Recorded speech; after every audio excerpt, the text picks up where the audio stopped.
根據地藏菩薩本願經講，喺清淨蓮花目如來在世嘅時候，有一位阿羅漢時常接受眾生嘅供養，種植福田，教化眾生。有一日，佢接受一位叫做光目嘅女人設齋供養。羅漢問佢希望啲咩嘢，光目就答啦：我喺母親死亡之日設齋出錢為母親修福救拔罪苦，但係我唔知道母親而家投生咗去邊度呢？羅漢憐憫光目女嘅孝順，於是為佢靜坐入定觀察啦。佢睇見佢個母親墮落惡道之中，受極大痛苦。羅漢問光目女：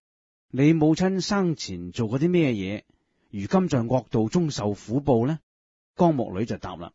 我母親生前喜歡食魚鱉之類，其量無數，而且多數食魚卵，為滿足口腹而肆意宰殺魚鱉，破腸抽卵，煎炒蒸煮，請尊者慈憫救助佢啦。羅漢想出一個方法，就話啦：你可以至誠誦念清淨蓮花目如來嘅名號，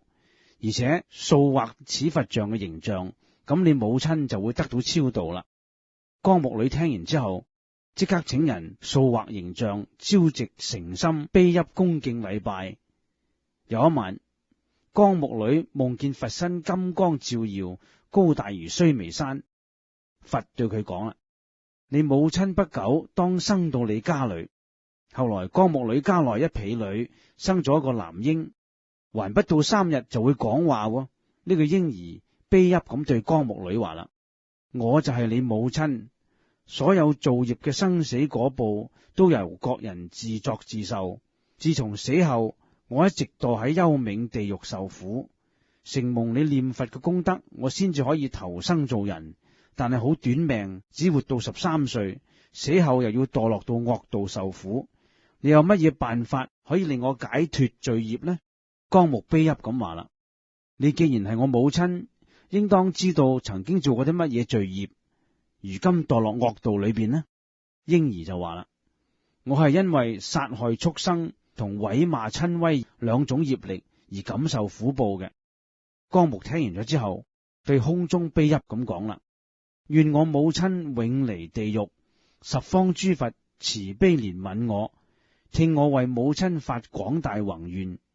如果我母親永離三惡道，我從今以後至百千萬億劫之中，誓言救度所有世界地獄惡道中嘅罪苦眾生，令佢哋脫離痛苦，令佢哋成佛。成佛之後，我先至成正覺。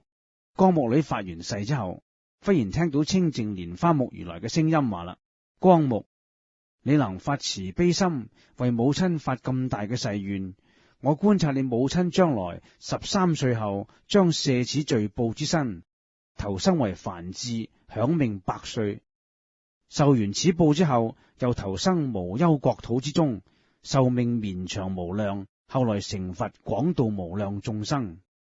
各位，